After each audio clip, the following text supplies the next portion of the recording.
Ninjago does a lot of things well, but they also do a lot of things not so well.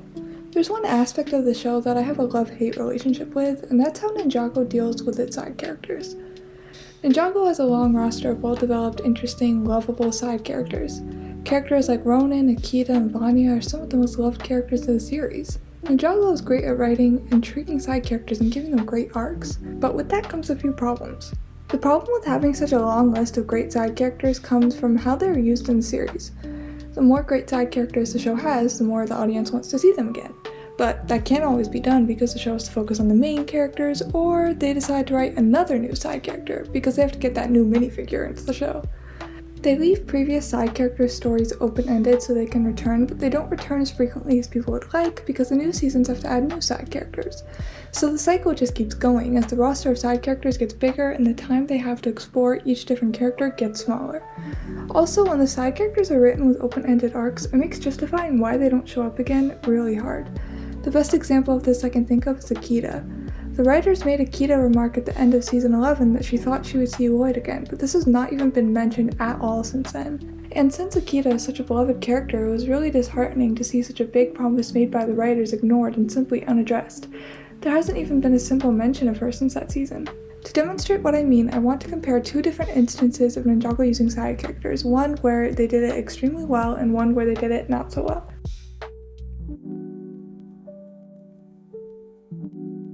The Oni trilogy consists of seasons 8, 9, and 10 of the show and is regarded by the fanbase as the peak of Ninjago. Out of all the things these three seasons do extremely well, I want to focus on their use of the side character Faith. Faith is introduced in season 9 as a mysterious masked figure who works for one of the main villains of the season, Iron Baron. When she is revealed to be a woman named Faith, Will has a feeling that he was destined to meet her due to a dream he had about his father telling him he needs to have faith. Faith reveals that she wants to help the ninja instead of working for Iron Baron. Faith works so well as a side character because she has a story directly linked to one of the main characters, Wu, that strengthens both of their stories. Her story is also linked with the Oni and the Dragon, which is a key aspect of storytelling in the Oni trilogy. Faith also has a very well-developed, distinct personality. Her character arc involves her having to learn how to trust Wu as well as trust her own instincts. Because she has such an interesting relationship with Wu that was sort of like a mystery, it could be unraveled in an interesting and suspenseful way. Her character arc not only developed her character, but also developed Wu's character and also developed the main plot of trying to find where the Oni went. Faith is a great side character because her story can stand on its own, but it also helps elevate the story of the main characters, primarily Master Wu. What makes this a good example of side characters done well is that they wrap up Faith's story nicely. They have her come back in season 10 and then bring her story full circle, warning the ninja about the Oni, who her story was closely intertwined with. And then she eventually returns back to the First Realm, presumably living happily ever after. She got to close out the Oni arc while also coming to a satisfying conclusion to her own personal character arc.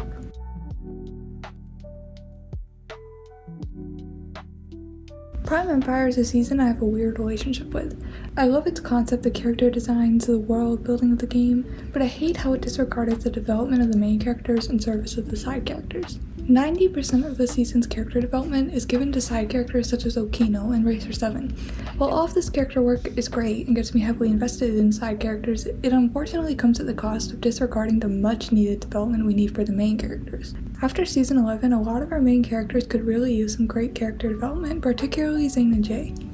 All of the character development needed for them is completely ignored because the narrative spends too much time developing the side characters. This would all be fine if they ever showed up in a meaningful way again after this season, but they don't. They don't even contribute to the main climax of this season, which is so strange to me considering Okino had more scenes developing his relationship with Unagami than any of the ninja did. And then they shoehorn in Jay's development, I'm doing air quotes, at the end of the season. Okino and Scott only return in non-speaking roles in the seasons after this. Racer 7 returns, renaming herself to Blazy H Speed, and while she does help the ninja in the climax of Crystal Eye, she doesn't do much else to develop her character. We don't know much more about her other than she changed her name. Everything we know about her has already been established, and we don't get to see how she's grown since moving to Ninjago. This is because most of her development was wrapped up in a neat little bow in Prime Empire, which makes it so strange that she was the character chosen to return to help the ninja and actually have a speaking role when we know that her story is pretty much already resolved. This could have been a perfect opportunity for Scott to return and be like, oh, I'm gonna help him be a hero now. And don't even get me started on Scott.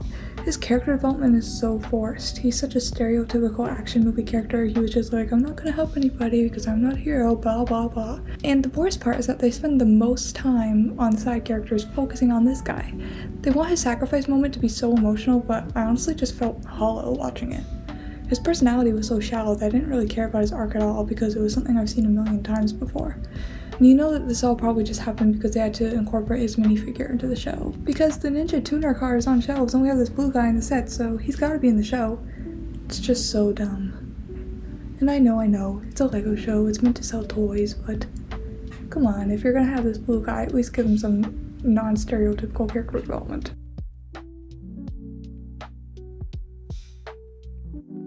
The choice of side characters who return and actually have a meaningful impact on the plot is usually very strange to me. While there are characters like Okino and Akita who could bring so much interesting storylines by being incorporated more heavily, they instead opt for characters like Racer 7 and Ultraviolet, who don't really do much to impact anything at all because their stories are already finished.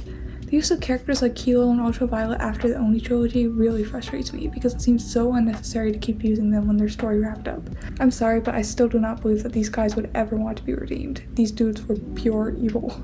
I definitely don't think this problem is as prominent in Dragon's Rising so far. All of the side characters seem to be used with intention, and the main characters aren't pushed to the side in service of the side characters. There seems to be a good balance. I don't know if it's just because they changed back to 22 minutes, but it just seems like they have a better understanding of how to balance these characters now. Side characters work best when their stories can stand on their own, but they're also actually impacting the main plot and helping our main characters to develop. They should be used with intention and purpose, and not just thrown in just because. Anyway, RIP to all the side characters that we haven't seen in forever. You were great, and we miss you.